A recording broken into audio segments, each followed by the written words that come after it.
Глава 921. О владении сокровищем. Возможно. Хань Ли был доволен заявленной мощи измененного веера семи огней. Независимо от формы, сокровища огненного элемента чаще всего специализировались на атаках. В конце концов, духовная сила огненного элемента не имела себе равных в разрушительной силе среди других элементов. После того, как монарх расщепления души закончил говорить, Хань Ли больше молча махнул рукавом, подбросив две жемчужины в воздух и ударил по ним заклинаниями. Жемчужины засветились белым и золотым светом, зависнув в воздухе. Хань Ли похлопал по сумку для хранения при виде этого, а затем вынул несколько бутылок и коробок вместе маленьким котлом. Сделав жест заклинания, Хань Ли указал на котел, в результате чего тот задрожал, и с него слетела крышка. Затем крышка сделала круг в воздухе и зависла над котлом. В то же время одна из нефритовых коробок открылась, обнажив груду зеленой пыли. Хань Ли подул на него туманом лазурного света, в результате чего около половины порошка было выброшено в воздух и влетело в маленький котел. Затем изо рта Хань Ли вырвалась тонкая нить лазурного пламени. Несмотря на толщину нити, маленький котел сразу же загорелся, соприкоснувшись с ней. Но после того, как Хань Ли выпустил это пламя, его цвет лица побледнел, поскольку его сила ослабла. Хань Ли невольно криво улыбнулся. Он не думал, что насильственное извлечение нити зарождающегося пламени, пока его магическая сила запечатана, окажется таким сложным. Конечно, это также было отчасти из-за серьезных травм, полученных им в долине Мауланей, от которых он еще не полностью восстановился. Затем он указал на тонкую нефритовую бутылку и медленно поднес ее к котлу. Крышка бутылки открылась сама собой и вылила в котел струю зеленой жидкости, мгновенно сливаясь с зеленым порошком. Хань Ли произнес заклинание и ударил лазурным пламенем в котел заклинанием, заставив пламя набрать силу, чтобы покрыть им весь котел. Через мгновение слабый из котла потянуло легким лекарственным запахом. Хань Ли вскинул брови и махнул рукой. В этот нефритовая коробка взлетела в воздух, а из нее прямо в котел вылетел стебель огненно-красной духовной травы. Постепенно Хань Ли добавлял в котел больше материалом. Через день процесс доработки был завершен. Хань Ли взмахнул рукой, заставив зарождающееся пламя, освещающее котел, исчезнуть. Затем котел медленно подлетел к нему в руку. Хань Ли опустил голову и заглянул в котел, увидев чрезвычайно плотную жидкость глубиной в несколько дюймов. Она была полупрозрачного изумрудно-зеленого цвета и сильно пахла. Взглянув на нее, Хань Ли увидел, что она была точно такой же, как описанная в нефритовой пластинке. Затем он осторожно спросил, готова ли эта духовная жидкость. «Да, готово», — лениво сказал монарх расщепления души. «Не думал, что твоя техника изготовления духовных таблеток достигла таких высот. Кажется, она даже превосходит мою, когда я был на пике. Сначала я думал, что ты несколько раз потерпишь неудачу, прежде чем сможешь изготовиться духовную жидкость. Погрузив туда жемчужину небесного трупа, через неделю трупный яд будет полностью извлечен. После этого ты сможешь употребить жемчужину по своему желанию». Хань Ли улыбнулся, услышав это, и указал на золотую жемчужину, плававшую в воздухе. В мгновение ока она выстрелила в маленький котел. В следующее мгновение крышка котла захлопнулась, плотно запечатав ее внутри. Хань Ли поставил котел в угол комнаты, не обращая на нее больше никакого внимания. Усовершенствование другой жемчужины требовало меньше усилий. Пробормотав заклинание, Хань Ли вызвал маленький шар фиолетового пламени по взмаху руки. Он бросил огненный шар на жемчужину снежного кристалла. Кристалл засверкал ярким белым и фиолетовым светом, в то время как высшее фиолетовое пламя стало сливаться с жемчужиной. При виде этого на лице Хань Ли отразился восторг. Он выдохнул туман лазурного света, чтобы полностью покрыть им кристалл. Жемчужина снежного кристалла внезапно сжалась до размера таблетки, и Хань Ли тут же ее проглотил. Затем он закрыл глаза с торжественным выражением и, сделав жест заклинания, заглянул в свое тело. Жемчужина снежного кристалла была в его дантяне. Фиолетовое пламя обвивало его в виде непрерывно вращающегося, цвет лотоса размером с ладонь. Под жемчужиной была зарождающаяся душа, которая искренне медитировала, держа руки в жесте заклинания. Вид этого создавал неизгладимое впечатление. Хань Ли почувствовал облегчение, увидев это. Из-за культивации на уровне стадии заложения основ Хань Ли не мог напрямую культивировать жемчужину, но, к счастью, высшее фиолетовое пламя вершины было властным до такой степени, что он мог использовать его, чтобы поглотить жемчужину. Когда он восстановит свою культивацию, жемчужина будет уже частично очищена, и в случае чрезвычайной ситуации он сможет принудительно контролировать ее с помощью высшего фиолетового пламени. Закончив дела с жемчужинами, Хань Ли занялся другими делами. Он сел, скрестив ноги, и плотня восстанавливал свою магическую силу, а затем подбросил сумку для хранения духовного зверя в воздух. Оттуда вылетел белый туман света, раскрывая золотой пузырь, подвешенный в воздухе. Внутри наполовину законченного барьера Ваджры крепко спал зверь плачущей души. При виде этого Хань Ли не знал, смеяться ему или плакать. Зверь плачущей души действительно любил спать. В большинстве случаев он вызывал его, он спал.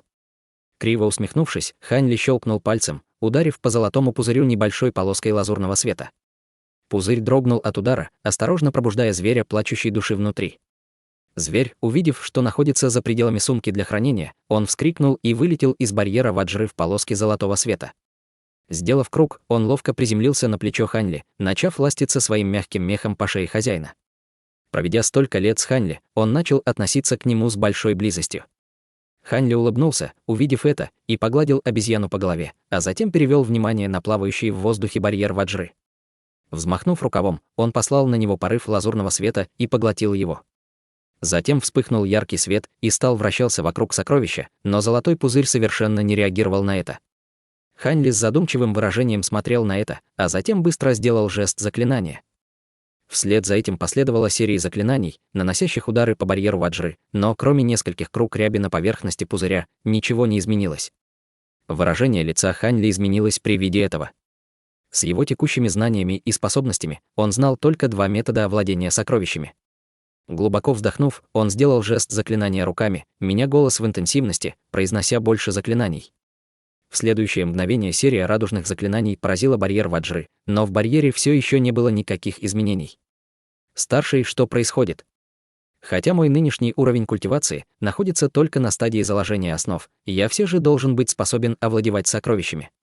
Монарх расщепления души спокойно сказал: барьеры Ваджры — это защитное сокровище, усовершенствованное трупным пламенем с использованием буддийской кристаллической реликвии. Раньше это было просто редкое буддийское сокровище, но трупное пламя изменило его. Неудивительно, что обычные методы овладения сокровищем не работают. Хочешь, я дам тебе заклинание для овладения реликвией Ваджры? Хорошо, я попробую, Хань Ли согласился, не задумываясь. Через полдня Хань Ли использовал свои недавно изученные печати заклинаний, заставив барьер Ваджры сжаться и метнуться к нему в руку. Однако, если он хотел завершить процесс усовершенствования барьера Ваджры, это было довольно проблематично.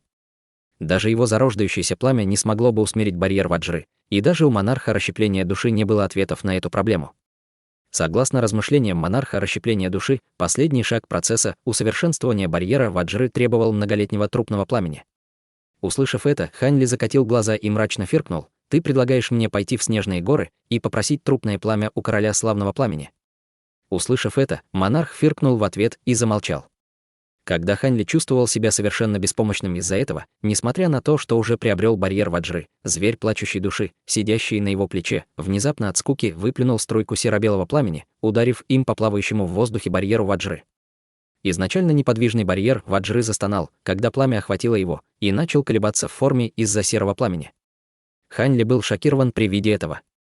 Многолетнее трупное пламя. Изумленно пробормотал монарх расщепления души.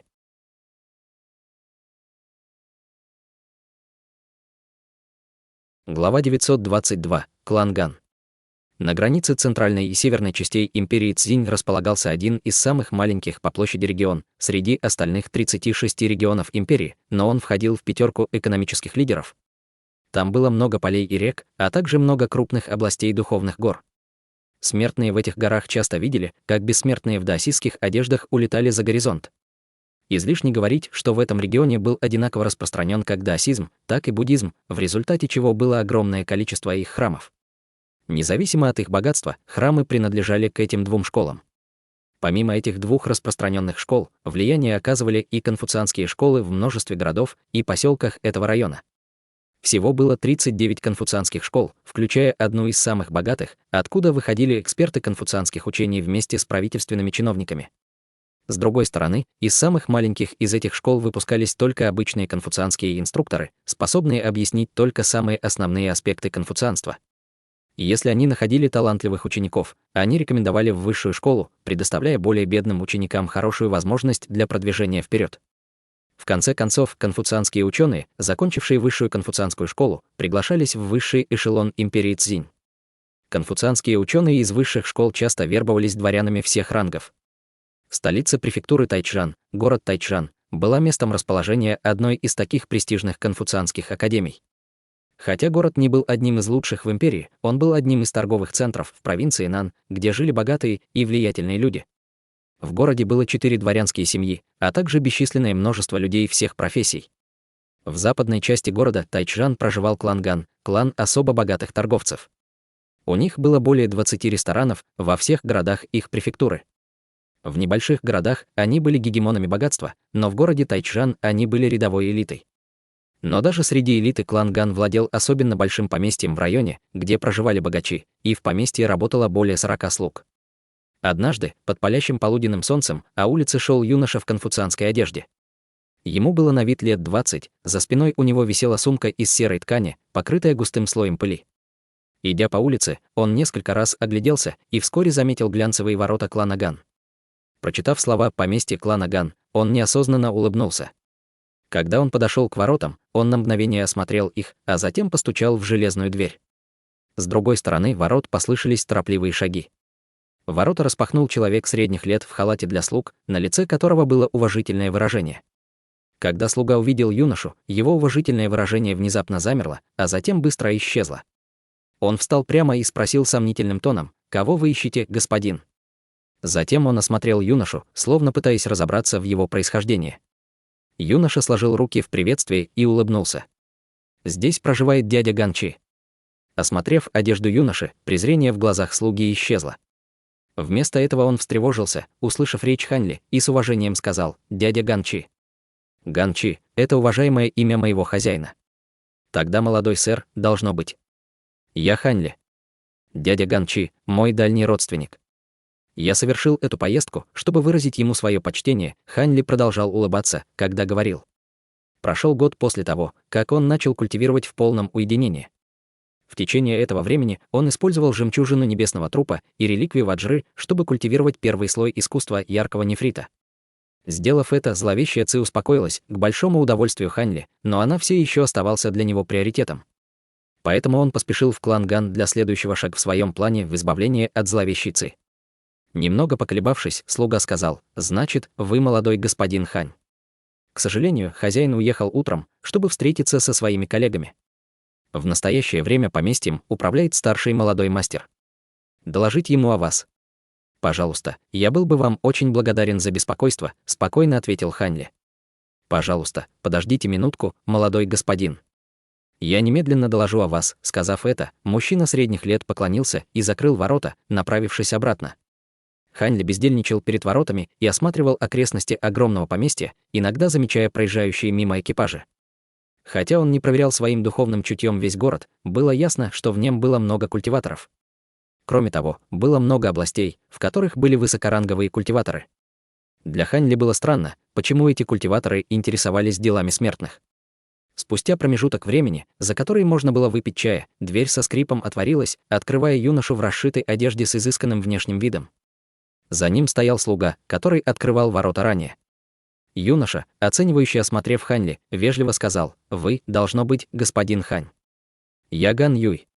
Слышал, что вы были дальний родственник клана Ган. Хотя я никогда не слышал об этом раньше, я должен проявиться гостеприимство. Не желаете ли последовать со мной в гостиную? Значит, вы сын дяди Гана. Я не стану отказывать от вашего приглашения». Недолго думая, Ханли согласился. С легкой улыбкой Ган Юй отошел в сторону и пригласил Ханли внутри. Затем черные ворота быстро закрылись. 2 часа в поместье клана Ган вернулся мастер клана, пухлый 50-летний мужчина в голубых благородных одеждах по имени Ганчи. Ганчи взглянул на слугу у кареты и спросил: «Что-нибудь случилось, пока меня не было?» Слуга среднего возраста искренне ответил: «Господин, прибыл юноша по имени Хань. Он утверждает, что он ваш племянник и ждет в гостиной с молодым господином». Похоже, у них оживленный разговор. Как только Ганчи сошел с кареты и подошел к воротам поместья, остановился и пробормотал: «Племянник. Его зовут Хань». В его голосе звучало сомнение.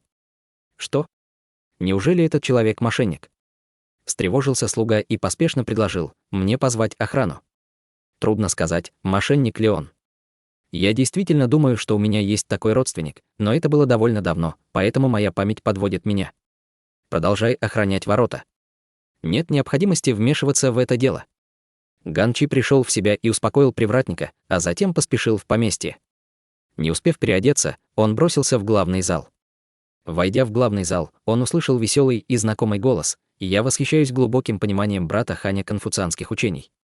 Но что касается этих замечательных слов, я понимаю, что голос явно принадлежал его старшему сыну, и он, казалось, взволнованно разговаривал с гостем. Когда старик услышал это, выражение его лица стало несколько угрюмым, а в глазах вспыхнул след беспокойства. Но через мгновение он стиснул зубы и вошел в зал. Господин отец, это господин Хан. Когда Ган Юй увидел отца, он сразу же встал и приветствовал его. Да. Я уже слышал от привратника. Ган Чи махнул рукой своему сыну, а затем уставился на Ханя, спрашивая: значит, вы утверждаете, что является моим дальним родственником? У вас есть письмо или подарок на память? В этот момент Хань Ли встал и невольно улыбнулся, услышав этот вопрос. Затем, не говоря ни слова, он передал сверкающий белый нефритовый кулон. При виде этого кулона Ган Чи изменился в лице. Он торжественно взял нефритовый кулон и внимательно осмотрел его, а затем сказал: «Итак, вы, должно быть, молодой потомок, брат Хань. Пожалуйста, следуйте за мной в мой кабинет. Я хочу расспросить о моей покойной тете». Ган Чи с волнением схватил Хань Ли за запястье и вытащил его из зала. Оставаясь в зале, Ган Юй удивленно пробормотал: «Твоя тетя». Он и правда родственник клана Ган. После того, как они вошли в кабинет, Ган Чи осторожно закрыл дверь кабинета и низко поклонился со словами: «Я выражаю свое почтение, господин Хань». «Встань», — сказал Хань Ли. Затем, взмахнув рукавом, он встряхнул тело Ган Чи прямо порывом голубого света и продолжил: «Тебе не нужно спрашивать о моем происхождении. Тебе нужно только знать, меня послали сюда люди, отвечающие за тебя». Сомнение Ган Чи смело проявлением магической силы Хань Ли, и он с уважением ответил: «Да». «Итак, вы близки к двум господам, которые были связаны с кланом Ган. Но они исчезли 20 лет назад. Молодой господин Хань, вы пришли не в лучшее время». Хань Ли кивнул, а затем сказал командным тоном: «Я попал в твой клан Ган попутно. У меня есть более важное дело, но мне требуется помощь твоих связей с миром смертных».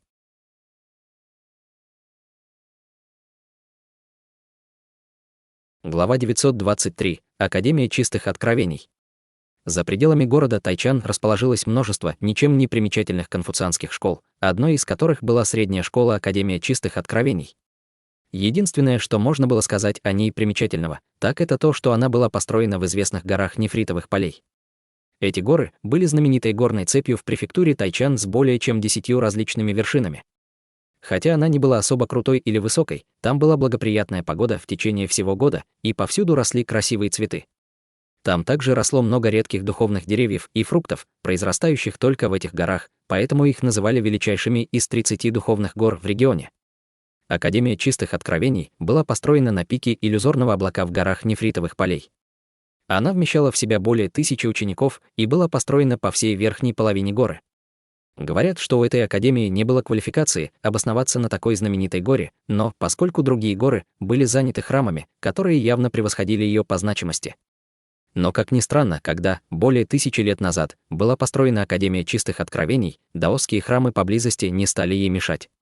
Более того, священники и монахи вежливо относились к студентам Академии с самого ее основания, к удивлению местных жителей. Еще одна странная вещь в Академии – несоответствие возрастов поступающих учеников, которых набирали от 6 до 20 лет. И каждый год они нанимали учеников 3-4 раза с нерегулярными интервалами. Были времена, когда они по 4 или даже 8 лет не набирали никого. Кроме того, многие из тех, кого приняли, редко выходили за ворота, что только добавляло в Академию атмосферу таинственности. Конечно, это было загадкой для смертных, населявших подножие горы. Поскольку выяснить что-либо у них не было возможности, они решили, что Академия чистых откровений не стоит их внимания, поскольку во всем регионе о ней ничего не было слышно. Однажды 2 человека медленно взбирались на пик иллюзорного облака. Один из них был ученым среднего возраста с достойной внешностью, а другой был ученым, лет 20, с совершенно обычной внешностью. Это был Хань Ли, который появился в поместье клана Ган за месяц до этого. Ученый средних лет шел вперед с развивающимися рукавами, говоря: «Уважаемый племянник Хань, Академия чистых откровений закончила набор учеников 2 месяцами ранее, но я слышал от старого господина Гана, что вы изучили ассортимент даосских техник и знаете о существовании культиваторов. Поэтому я решил привести вас в академию для проверки. Примут вас или нет, остается полагаться на волю судьбы. Поскольку мой друг Лу — старший учитель в академии, я приведу вас к нему. Если он сочтет вас приемлемым, вы можете остаться в академии. Да, я слышал о ваших договоренностях, искренне ответил Хань Ли, дядя Ган уже говорил о них. Независимо от того, примут меня или нет, я буду благодарен дяде за эту услугу. В этот момент тело Хань Ли выпустил ауру 4-го уровня стадии уплотнения Ци. Обычные культиваторы не могли видеть его истинный уровень культивации. Месяц назад он попросил Гэучи, агента клана Фэн, помочь ему присоединиться к любой большой секте культивации, независимо от их принадлежности. Причина, по которой он прямо сказал это, заключалась в том, что клан Фэн приказал ему в прошлом особенно дружить с культиваторами, пришедшими в мир смертных, поскольку в будущем они могут быть полезными. Поэтому Ган Чи смог выполнить просьбу Хань Ли без особых затруднений. Но то, что беспокоило Ган Чи, было то, что у Хань Ли могли быть злые намерения. Возможно, даже в отношении клана Ган. Однако весь бизнес клана Ган втайне принадлежал клану Фэн. Если бы Хань Ли решил забрать их бизнес себе, он мог уничтожить весь клан Ган за одну ночь. Кроме того, Ган Чи чувствовал, что происхождение клана Фэн было особенно загадочным, несмотря на то, что он знал несколько вещей о мире культивации. Но после того, как Хань Ли пообещал, что он не вызовет никаких проблем для клана, войдя в секту культивации, Ган Чи оставалось только набраться смелости и выполнить его просьбу. После нескольких дней подготовки он в конечном итоге нашел ученого средних лет по фамилии Ян, чтобы тот помог Хань Ли поступить в Академию чистых откровений. Причина, по которой он выбрал этого человека, заключалась в том, что конфуцианские школы придерживались гораздо более слабой политики приема учеников. Если он не был учеником злой секты, и в его прошлом не было ничего зловещего, его могли принять, даже если у него был хозяин в прошлом. Не говоря уже о том, что Ган Чи в прошлом оказал человеку средних лет, учителю Яну, большую услугу. Как человек из конфуцианской секты, он рассматривал вопросы лояльности и долга с исключительной важностью и был уверен, что справится с этим вопросом, приложив все свои усилия. Хотя были другие способы войти в другие секты, у них была низкая вероятность успеха. В конце концов, в великие секты культивации было не так просто попасть, как в небесном южном регионе, и любой низкоранговый бродячий культиватор не мог стать их учеником. Услышав название Академии чистых откровений, Хань Ли спросил о ее местонахождении и украдкой слетал туда на своем летающем магическом инструменте, чтобы взглянуть на духовую вену гор нефритовых полей. Он был абсолютно доволен тем, что нашел. Хотя духовная вена не могла сравниться с его духовным колодцем в его пещерной резиденции в небесном южном регионе, она была намного сильнее, чем другие вены возле города Тайчан. Если же слишком часто перемещать духовные колодцы в течение длительного времени, то они теряли свою духовную природу. Таким образом, он взял с собой только 2 духовных колодца, но, поскольку он не смог найти незанятую духовную вену в Великой империи Цинь, ему пришлось прибегнуть к таким интригам, чтобы проникнуть в большую секту культивации. В этих условиях Хань Ли притворился далеким родственником Ган Чи, низкоранговым бродячим культиватором, который изучил основы магических техник и которому было нужно найти свой путь культивации. Поэтому он положился на своего дядю, чтобы выяснить, сможет ли он помочь ему войти в большую секту культивации. Затем Ган Чи нашел знаменитого учителя крупной конфуцианской школы, ученого по имени Ян. Он согласился, желая отплатить добром за добро, и в результате привел Хань Ли в Академию чистых откровений. Ученый средних лет, учитель Ян, вздохнул и сказал: «Кажется, брат Ган очень ценит вас». Но это неудивительно, поскольку люди с духовными корнями встречаются раз на 10 тысяч человек. Жаль только, что у меня нет духовных корней, иначе я бы также поступил в Академию чистых откровений, чтобы идти по пути культивации. Хань Ли улыбнулся и ничего не сказал. После этого учитель Ян не стал продолжать диалог, показывая путь Хань Ли. Путешествуя в гору, в небе показалась горная вершина. Они также услышали мелодичные, резонансные звуки, что сотрясали дух тех, что их слышал. Учитель Ян остановился и обернулся взглянуть на пик иллюзорного облака. Он покачал головой и пробормотал: «Ясный колокол храма духовных сокровищ действительно редкое сокровище, но кажется, что старший монах, отвечающий за храм, перестарался, звоня в него по 3 раза в день». Яркий блеск вспыхнул в глазах Хань Ли, когда он услышал, что на горе была буддийская секта, а затем на его лице появилось задумчивое выражение. Вскоре он понял, что это так называемое сокровище на самом деле было высокоранговым магическим инструментом, в котором не было ничего особенного. Он заложил руки за спину, закутав их в свои длинные рукава, и следовал за учителем Яном. Вскоре они прибыли на платформу в центре горы, а затем, внезапно, пред ними предстал великолепный пейзаж. Вдали зеленел густой изумрудный бамбуковый лес, а также можно было разглядеть красные и белые здания. В лес вели несколько дорожек из белого камня. Учитель Ян посмотрел на лес и сказал: «Пойдемте. Главный вход обычно закрыт. Следуйте за мной к боковым воротам». Затем он отвел Хань Ли в сторону и пошел по другой дороге. После многочисленных поворотов Хань Ли и учитель Ян появились у черных ворот высотой в 3 метра. Учитель Ян вздохнул и легонько постучал. Ворота бесшумно открылись, показывая юношу в белых конфуцианских одеждах.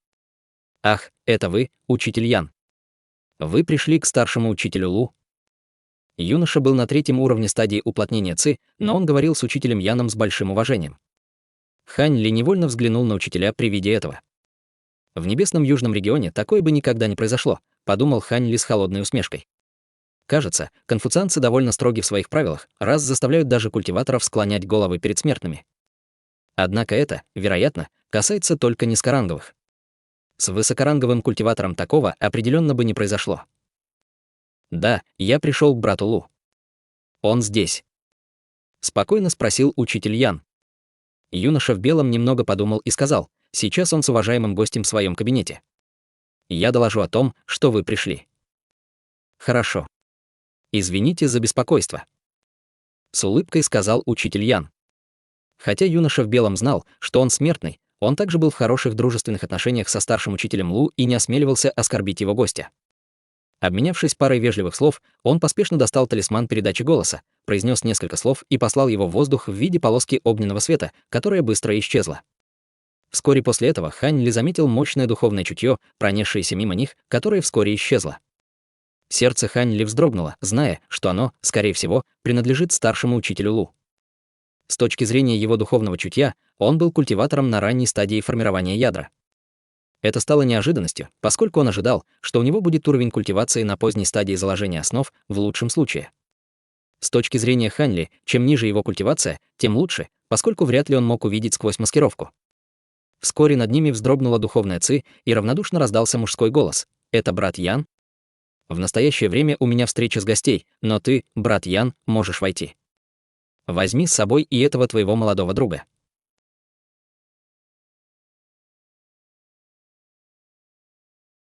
Глава 924. Монастырь королевского спокойствия. После этого юноша в белом повел учителя Яна и Хань Ли внутрь. Пройдя по тропинке, они прошли через несколько дворов, где Хань Ли слышал звуки перелистывания страниц, как и в обычных академиях. Хотя она и называлась академией, но почему низкоранговые культиваторы тратили свое время на изучение, а не на культивацию Ци? Когда юноша в белом халате увидел удивление Хань Ли, он улыбнулся и объяснил: «Это наши ученики из низшей академии, которые проходят дневное обучение. Чтобы войти в высшую академию, нужны не только духовные корни, но и развитие благородного духа. В конце концов, большинство конфуцианских техник опираются на благородный дух. Чем выше и крепче благородный дух, тем большего он достигнет на пути своей культивации, что значительно расширит их будущие перспективы». Поскольку учитель Ян привел молодого культиватора с таким же уровнем культивации, как у него, юноша в белом решил попытаться подружиться с ним. «Вот как?» Хань Ли ответил на это проявление доброты с улыбкой. В этот момент все трое шли по территории с павильонами. Сделав несколько поворотов, они достигли небольшого двора.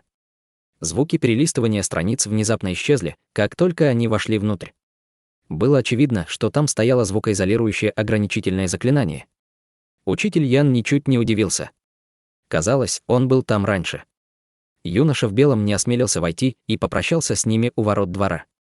При виде того, как юноша исчез в боковом павильоне, учитель Ян поправил одежду и медленно направился к самой большой комнате. Но не успел он шагнуть вперед, как дверь внезапно открылась, а затем послышался голос старшего учителя Лу: «Брат Ян, пожалуйста, входи. Я принимаю у себя в гостях монахиню из монастыря королевского спокойствия. Позволь мне представить тебя». Королевский монастырь спокойствия. Учитель Ян был удивлен, но он вошел без дальнейших колебаний. Хань Ли последовал за ним. Войдя внутрь, они увидели мужчину и женщину. Мужчина выглядел лет на 40 с лишним, у него было худое лицо и длинные волосы. С одного взгляда можно было сказать, что он был чрезвычайно проницательным и спокойным человеком. Женщине было лет 20, на ней были желтый даосский халат, у нее была светлая кожа и длинные волосы. По ее великолепной уравновешенности и грации можно было сказать, что она была даосской монахиней. Когда вошли учитель Ян и Хань Ли, они перевели взгляды на них. Прежде чем учитель Ян успел что-либо сказать, молодая монахиня-даосистка улыбнулась и сказала: «Вы знаменитый учитель Янь Я». Хотя я не интересуюсь миром смертных, я все равно наслышана о вашей репутации в Академии Великолепной Гармонии». Затем она перевела взгляд на Хань Ли и больше не обращала на него внимания. Эта женщина была на стадии заложения основ, но она была исключительно спокойной и непринужденной в отношении старшего учителя Лу. Было ясно, что она была человеком с большим опытом. Учитель Ян не смел быть небрежным и поспешно отдал ей честь. «Я не смею принять вашу похвалу. Я также давно наслышан о вас. Приятно познакомиться, монахиня Хуалянь». Этот младший приветствует двух старших. Хань Ли сделал полшага вперед и тоже приветствовал их. Старший учитель Лу моргнул и спокойно спросил, кто этот юноша. «Это уважаемый племянник Хань», — сказал учитель Ян, дальний родственник моего хорошего друга. Поскольку он упоминал о репутации Академии Чистых Откровений, я не смог отказать ему и привел сюда его племянника, чтобы посмотреть, есть ли у него квалификация, чтобы стать учеником Академии. Старший учитель Лу посмотрел на Хань Ли и после минуты молчания спокойно сказал: Он племянник хорошего друга брата Яна. Его духовные корни и способности кажутся обычными. Однако давайте внимательно изучим его элементы. Юный друг Хан, подойди сюда». «Да, старший». Услышав это, Хань Ли без колебаний подошел к нему и протянул свое запястье в холодную хватку мужчины средних лет. Обладая огромным духовным чутьем Хань Ли, он не боялся, что его раскроют. Независимо от его духовных корней, элементов или даже его костей, старший учитель Лу будет видеть только то, что хочет Хань Ли. Однако Хань Ли не хотел привлекать к себе слишком много внимания, чтобы ему разрешили культивировать в Академии без предварительного осмотра. Таким образом, он раскрыл свои истинные способности и духовные корни, выявив наименьшую приемлемую способность войти в мир культивации, свои собственные 4 элементных духовных корня. Кроме этого, он скрыл возраст своих костей, чтобы в нем не нашли ничего странного. Осмотрев Хань Ли, старший учитель Лу отпустил запястье Хань Ли и спокойно сказал: «У 4 духовных корней не хватает металла. Тебе будет довольно трудно поступить в Академию, но, судя по магической силе в твоем теле, ты уже освоил несколько низкоранговых магических техник. К счастью, ты культивируешь искусство культивации чистого древесного элемента, а не злое дьявольское искусство. Так что нет никаких проблем. Однако, тебе же слишком много лет, чтобы войти в стадию заложения основ. Вполне вероятно, что за свою жизнь ты сможешь достигнуть только 8-го уровня стадии уплотнения Ци. В этом случае тебе лучше стать вольным культиватором». Хань Ли опустил голову, демонстрируя беспомощность, и сказал искренним тоном: «Я уже слышал такую оценку моих способностей от других старших, но я верю, что мои усилия смогут преодолеть мои недостатки. Я хочу попробовать путь культивации». Выражение лица старшего учителя Лу дрогнуло, и он взглянул на учителя Яна, а затем кивнул и сказал: «Мне нечего сказать, глядя на твою непоколебимую волю встать на путь культивации, но, поскольку ты свободно культивировал, входя в секту, развил ли ты какие-либо техники, в которых ты неплохо разбираешься?» Услышав это, Хань Ли был ошеломлен. Он не думал, что этот учитель задаст такой вопрос культиватору стадии уплотнения Ци. Неужели он проверял его от имени учителя Яна? Мысли Хань Ли быстро зашевелились, и он без малейшего колебания ответил: «Я начал изучать до усовершенствования магических инструментов. Но из-за моего низкого уровня культивации и опыта я смог усовершенствовать лишь некоторые из самых основных инструментов. Это нельзя считать истинным усовершенствованием магических инструментов». На лице Хань Ли появилось наигранное смущение. «Го. Вы разбираетесь в изготовлении магических инструментов. Очень мало вольных культиваторов, которые смогли освоить такую технику. В конце концов, на ее освоение тратится много времени». Когда даосская монахиня услышала это, на ее лице появилось странное выражение. «Я приобрел нефритовую пластинку с описанием техники и изготавливал инструменты по ней». Хань Ли принижал свои техники усовершенствования инструмента настолько, насколько мог. Простое упоминание об этом сильно повлияло бы на его шансы войти в секту, но показать истинное мастерство — это шанс навлечь на себя неприятности.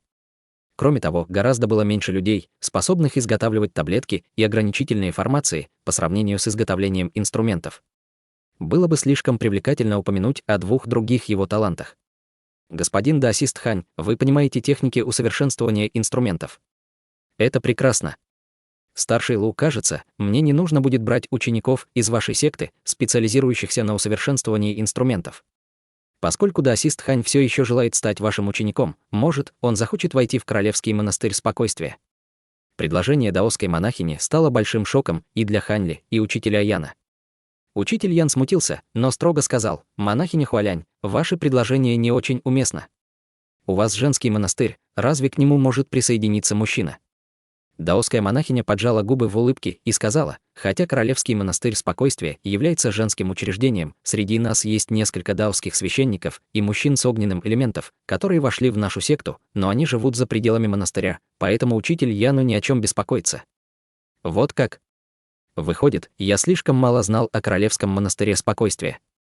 Однако, уважаемый племянник Хань хочет поступить в Академию чистых откровений. Для него все еще неуместно войти в вашу секту. Учитель Ян, похоже, решил, что Хань Ли хочет поступить именно в Академию. Несмотря на то, что он явно знал, что спорит с кем-то, кто значительно превосходит его по силе, он все же решил поднять этот спор. Не обращая на это внимания, монахиня Хуалянь улыбнулась и объяснила: при наличии способностей господина даосиста Ханя, даже если он и поступит в Академию, он будет обычным учеником без каких-либо перспектив на будущее. Однако моя секта готовится усовершенствовать многие сокровища, и в настоящее время нам не хватает низкорангового ученика, который бы понимал усовершенствование инструментов. Если он готов войти в мой монастырь, его техники усовершенствования инструментов будут улучшаться, и я лично буду следить за тем, чтобы о его культивации заботились. Я не стану скрывать это от вас, учитель Ян, но я пришла, чтобы позаимствовать ученика из Академии, который понимает усовершенствование инструментов. Теперь он появился прямо передо мной, мне не нужно беспокоить господина даосиста Лу.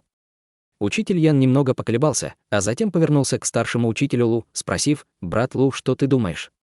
Со спокойным выражением лица старший учитель Лу сказал: «Если юный друг Хань не хочет быть нашим учеником, то он свободен. Естественно, ему решать, хочет ли он войти в Королевский монастырь спокойствия или в Академию. Даже если он поступит в Академию, я не смогу предложить ему никакой помощи в культивации, а госпожа Хуалинь пришла позаимствовать низкоранговую ученицу с пониманием усовершенствования инструментов. Возможно, войти в монастырь совсем неплохой выбор». С этими словами трое в комнате повернулись и взглянули на Хань с беспокойством, любопытством и даже волнением. Королевский монастырь спокойствия. Услышав это название, Хань Ли вспомнил, что это даосский монастырь на горе нефритовых полей. Однако, он не знал, что это женский монастырь, и мало что знал о нем. Он оказался в полной растерянности.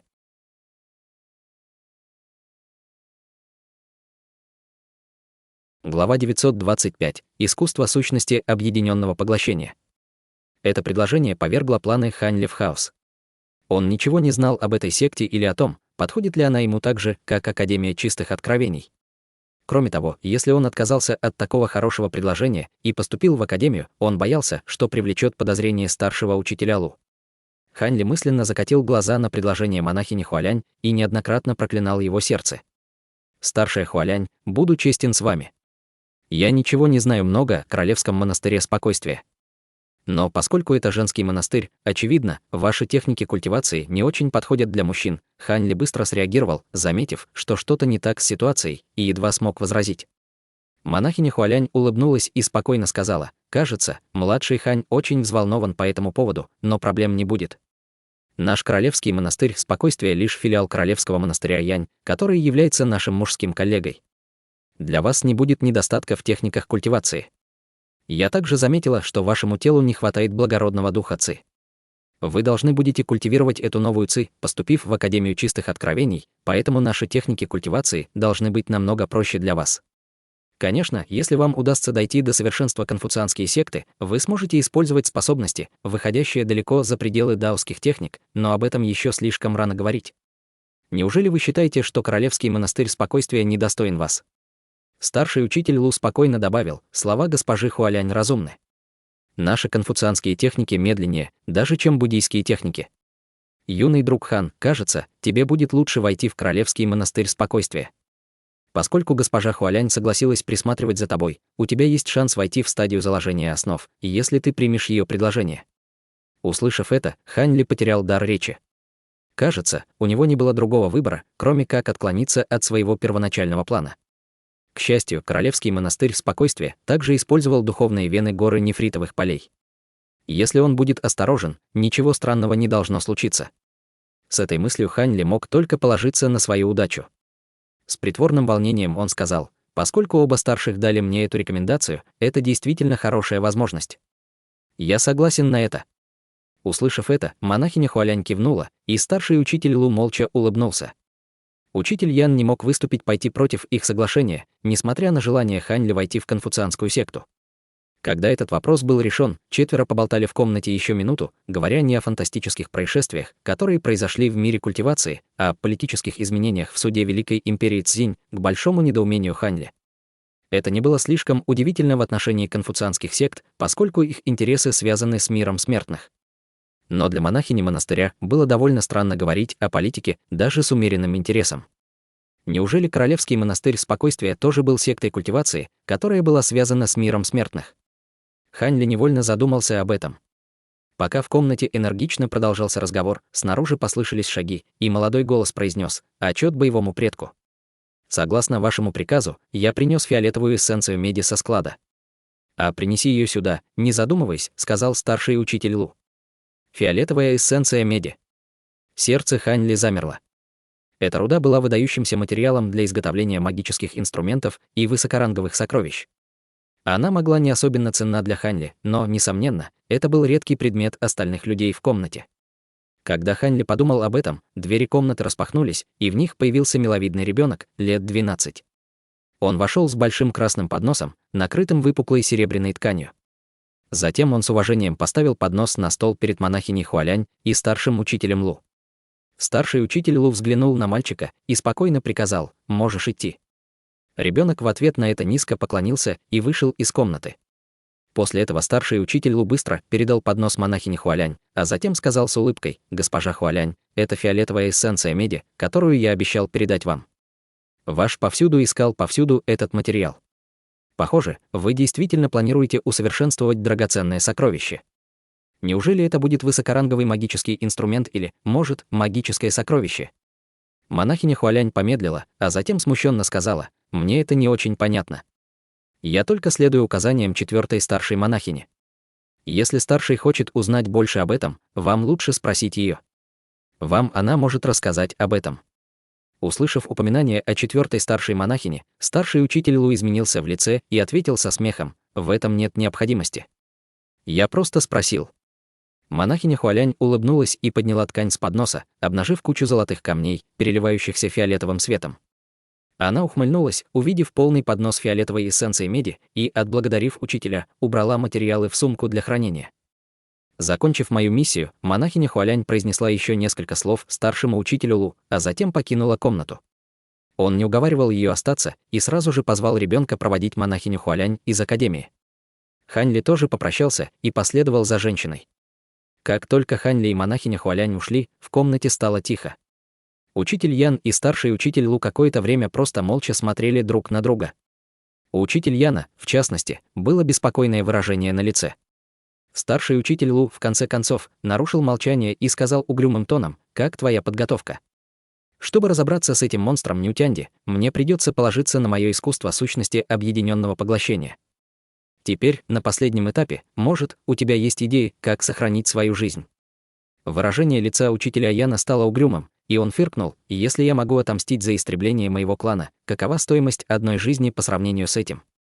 Мое единственное беспокойство заключается в том, что после того, как ты закончишь культивировать свои способности, ты не захочешь спровоцировать старого дьявола из страха перед его яростным пламенем». Вспоминая свою семью, он с силой сжал руки, глубоко утопив ногти в ладони. Старший учитель Лу не был возмущен его словами и спокойно ответил: «Хе-хе. Откуда у брата Яна сомнения во мне? Не я ли говорил, что, когда ты поможешь мне развить эту способность, я унаследую благородный дух ци твоего тела, в котором будет твоя обида? Если я не уничтожу этого Нютянди, придет день, когда я больше не смогу использовать эту ци. Чтобы использовать ее, я должен убить его. Может, брат Ян нашел кого-то еще, кто поможет убить этого негодяя. Кого-то, кто не боится мести секты Черной Янь». Учитель Ян на мгновение задумался, затем сказал: «Ты прав. Хотя за эти годы я стремился подружиться с несколькими культиваторами, ни у одного из них нет было таких способностей или культивации, как у брата Лу, и только ты готов помочь мне отомстить за истребление моей семьи. Не то чтобы другие не способны, но они не хотят спровоцировать одну из 10 сект великого дьявольского да от имени смертного, такого как я». Естественно, вздохнул старший учитель Лу, что Нютянди является внешним инфорсером секты Черной Янь. Как маленькая секта посмеет провоцировать их? Конфуцианские секты, подобные нашей, всегда были в конфликтах с дьявольским да, поэтому нам нечего опасаться ухудшения отношений. В знак моей искренности я согласилась на любую твою просьбу за последние 5 лет. Это ясно демонстрирует мои добрые намерения. Лицо учителя Яна стало ледяным, и он молча посмотрел на старшего учителя Лу. Видя, что учитель Ян не сдается, старший учитель Лу криво улыбнулся и беспомощно сказал: «Хорошо. Чтобы успокоить сердце брата Яна, я готов встретиться лицом к лицу с портретом нашего благородного мудреца и дать клятву сердца. В будущем, если я не выполню свою клятву, мой благородный дух Ци больше не сможет прогрессировать». Учитель Ян глубоко вздохнул, и его брови дернулись. Затем с суровым выражением на лице он сказал: «Хорошо, это подойдет. Тогда не стесняйтесь использовать мое тело для помощи в культивации. Я доверяю моему брату Лу, но как единственный выживший член клана Янь, я должен быть более осторожным». Старший учитель Лу махнул рукой и спокойно сказал: «Естественно, я понимаю, почему брат Ян осторожен. Подготовка к культивации начнется через месяц. Пожалуйста, закончите подготовку к похоронам, прежде чем вернуться в академию». Учитель Ян кивнул, и комната снова погрузилась в тишину. Затем он внезапно нарушил молчание и спросил: «Кстати, почему монахиня Королевского монастыря Спокойствия решила забрать Ханли? Неужели Академия не хотела отдавать другого ученика с пониманием усовершенствования инструментов?» Старший учитель Лу небрежно улыбнулся и сказал: «Я просто использовал эту ситуацию для своей выгоды. Сокровище, которое усовершенствует Королевский монастырь Спокойствия, должно быть очень важным. Им не хватает даже подчиненных для его изготовления. Хотя наша Академия может передавать низкоранговых ученикам, занимающимся усовершенствованием инструментов, в Королевский монастырь Спокойствия, просто так передать их довольно трудно, поскольку мы не знаем, чему они будут там подвергаться. С появлением юного друга Хана мы смогли выполнить их просьбу, не беспокоя секту». Услышав это, учитель Ян решил больше не поднимать этот вопрос. Если бы он действительно почувствовал себя плохо из-за этого вопроса, он бы больше надавил на своего друга. Тем временем монахиня Хуалянь летела с Ханьли на ее магическом инструменте в виде шарфа. Они летели к более низкой точке пика иллюзорного облака.